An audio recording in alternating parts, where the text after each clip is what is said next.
Welcome to the news update on First Next News Port Harcourt. First, we bring you the headlines. Group 1's federal government claims Kanu's detention stoking anger. Federal government approves 25 million naira housing loan for permanent secretaries. Inspector General of Police denies favoritism in police promotion. And on the foreign scene, Israeli strikes in Gaza kill 90. Rescuer says after Hamas accused of killing soldier. My name is Zach Jimmy. Now the news in details.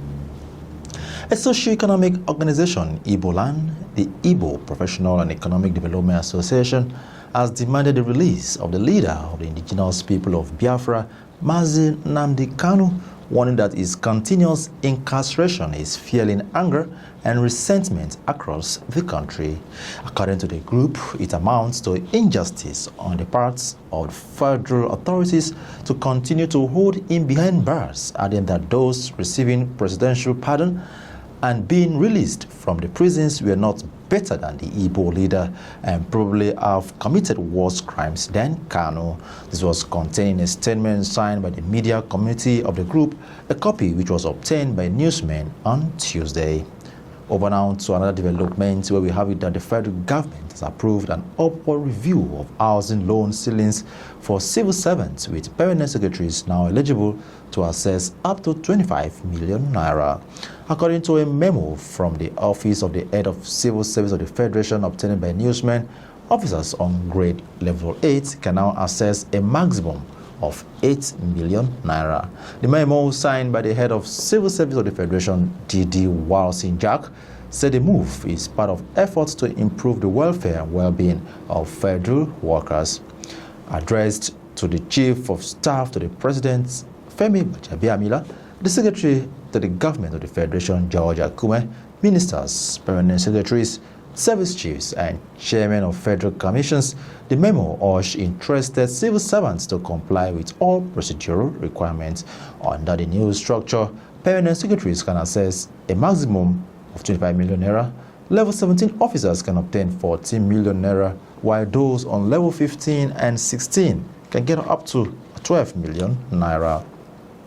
Over now to another development where we have a report here that the Inspector General of Police, Kayode Egbetokun, has dismissed allegations of bias and irregularities in the Nigerian police force recent promotion exercise, insisting that every elevation under his administration has been guided strictly by merit, transparency, and established procedures. Speaking during the decoration of newly promoted officers at the force headquarters on yesterday in Abuja, the IG said attempts by mischief makers to cast aspersions on the integrity of the process were unfounded and aimed at undermining the public confidence in the force.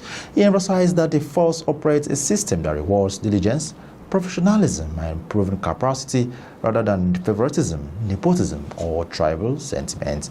Egbetekun, who decorated newly elevated Deputy Inspector General, Assistant Inspector General, and Commissioners of Police, described the ceremony as a reaffirmation of integrity, excellence, and distinguished service within the institution. Over now to another story here where we have a report here that the First Lady, Senator Oluremi Tinubu, has reaffirmed Nigeria's commitment to ending tuberculosis by 2030 through concrete actions in line with the renewed hope agenda of the President Bola Ahmed Tinubu.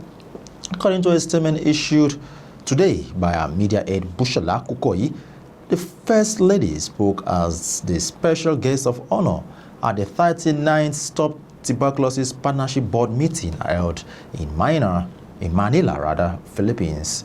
The First Lady explained to the gathering of over 180 participants from 47 countries that Nigeria is strengthening its commitment to reduce reliance on donor funding, to build resilient systems to ensure no setback on ending tuberculosis by 2030. According to Mrs. Tinubu, who is the global and national Stop Tuberculosis champion, tuberculosis remains the biggest infectious killer disease and is a threat for all of us.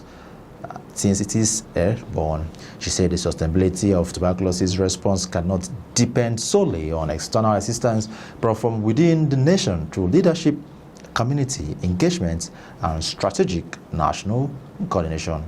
We go on a quick break, and when we're back, we bring to you foreign news. Do stay tuned. It's still First Next News, Port Harcourt. Welcome back. Now to the rest of the news. We'll take you straight to the foreign scene, where we have a report here that more than 90 Palestinians were killed in a wave of Israeli strikes in Gaza. Yesterday night, the Hamas-run Civil Defense Agency made this known. The Israeli military said it struck dozens of terror targets and terrorists in response to violations by Hamas of the U.S. brokered ceasefire deal. Israel's defense minister accused Hamas of an attack in Gaza that killed an Israeli soldier and of breaching the terms on returning deceased hostages' bodies. Hamas said it had no connection to the attack and was committed to the deal. U.S. President Donald Trump said nothing would jeopardize the ceasefire, but added that Israel should hit back when its soldiers are targeted. And that's the news update, but before we go, a recap of the major stories. Group 1's federal government claims Kanu's detention stoking anger. We also brought to you that federal government approves 25 million naira housing loan for permanent secretaries. Do not forget, we also reported to you that the Inspector General of Police, Kayode Egbetokun, has denied favoritisms in police promotion. And on the foreign scene, we brought to you that Israeli strikes in Gaza kill 90. Rescuers made this known after Hamas accused of killing soldier. And as the news update, as presented by Zach Jimmy. Many thanks for listening.